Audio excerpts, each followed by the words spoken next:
प्रसिद्ध आरती ओम जय जगदीश हरे के रचयिता कौन है? ओम जय जगदीश हरे आरती आज हर हिंदू घर में गाई जाती है।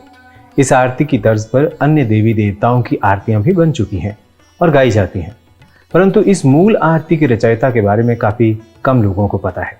इस आरती के रचयिता थे पंडित श्रद्धाराम शर्मा या श्रद्धाराम फिलौरी। पंडित श्रद्धाराम शर्मा का जन्म पंजाब के जिले जालंधर में स्थित फिलौर शहर में हुआ। वे सनातन धर्म के प्रचारक थे, ज्योतिषी, स्वतंत्रता संग्राम सेनानी, संगीतज्ञ तथा हिंदी और पंजाबी के प्रसिद्ध साहित्यकार थे। इनका विवाह सिख महिला मेहताब कौर के साथ हुआ था। बचपन से ही इन्हें ज्योतिष और साहित्य के विषय में गहरी रुचि थी। इन्होंने वैसे तो किसी प्रकार की कोई शिक्षा हासिल नहीं की थी, परंतु इन्होंने 7 साल की उम्र तक गुरमुखी में पढ़ाई की और 10 साल की उम्र तक आते आते संस्कृत, हिंदी और फारसी भाषाओं तथा ज्योतिष की विद्या में पारंगत हो चुके थे। इन्होंने पंजाबी यानी गुरमुखी में सिक्खां दे राज दी विथया और पंजाबी बातचीत जैसी पुस्तकें लिखी। सिक्खां दे राज दी विथया उनकी पहली पुस्तक थी। इस किताब में इन्होंने सिख धर्म की स्थापना और इसकी नीतियों के बारे में बहुत सारगर्भित रूप से बताया। ये पुस्तक लोगों के बीच बेहद लोकप्रिय साबित हुई और अंग्रेज सरकार ने तब होने वाली ICS, जिसका भारतीय नाम अब IAS हो गया है, इस परीक्षा के कोर्स में इस पुस्तक को शामिल किया। पंडित श्रद्धाराम शर्मा गुरमुखी और पंजाबी के अच्छे जानकार थे और इन्होंने अपनी पहली पुस्तक गुरमुखी में ही लिखी थी, परंतु वे मानते थे कि हिंदी के माध्यम से ही अपनी बात को अधिकाधिक लोगों तक पहुंचाया जा सकता है।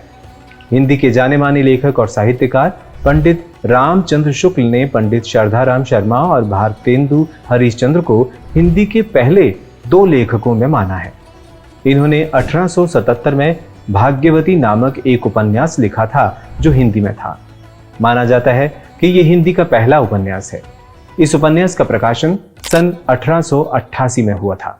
इसके प्रकाशन से पहले ही पंडित श्रद्धाराम का निधन हो गया था, परंतु इनकी मृत्यु के बाद इनकी पत्नी ने काफी कष्ट सहन करके भी इस उपन्यास का प्रकाशन करवाया।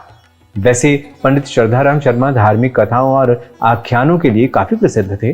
वे महाभारत का उदाहरण देते हुए अंग्रेजी हुकूमत के खिलाफ जन जागरण का ऐसा वातावरण तैयार कर देते थे कि इनका आख्यान सुनकर प्रत्येक व्यक्ति के भीतर देशभक्ति की भावना भर जाती थी।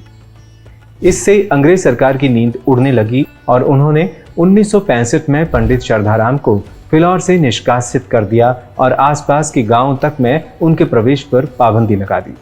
लेकिन इनके द्वारा लिखी गई किताबों का पठन विद्यालयों में हो रहा था और वो जारी रहा।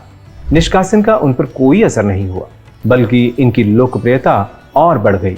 निष्कासन के दौरान इन्होंने कई पुस्तकें लिखी और लोगों के संपर्क में रहे। पंडित श्रद्धाराम ने अपने व्याख्यानों से लोगों में अंग्रेज सरकार के खिलाफ क्रांति की मशाल ही नहीं जलाई, बल्कि साक्षरता के लिए भी जबरदस्त काम किया। 1870 में उन्होंने एक ऐसी आरती लिखी जो भविष्य में घर घर में गाई जाने लगी। वो आरती थी ओम जय जगदीश हरे। पंडित श्रद्धाराम जहां कहीं व्याख्यान देने जाते, ओम जय जगदीश आरती गाकर सुनाते। उनकी ये आरती लोगों के बीच लोकप्रिय होने लगी और फिर तो आज कई पीढ़ियां गुजर जाने के बाद भी ये आरती गाई जाती है और कालजयी हो गई है। इस आरती का उपयोग प्रसिद्ध निर्माता निर्देशक मनोज कुमार ने अपनी एक फिल्म में किया था और इसीलिए कई लोग इस आरती के साथ मनोज कुमार का नाम भी जोड़ देते हैं। पंडित शर्मा सदैव प्रचार और आत्म प्रशंसा से दूर रहते थे।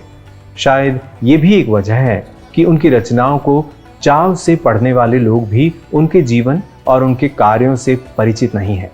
24 जून 1881 को लाहौर में पंडित श्रद्धाराम शर्मा ने आखिरी सांस ली।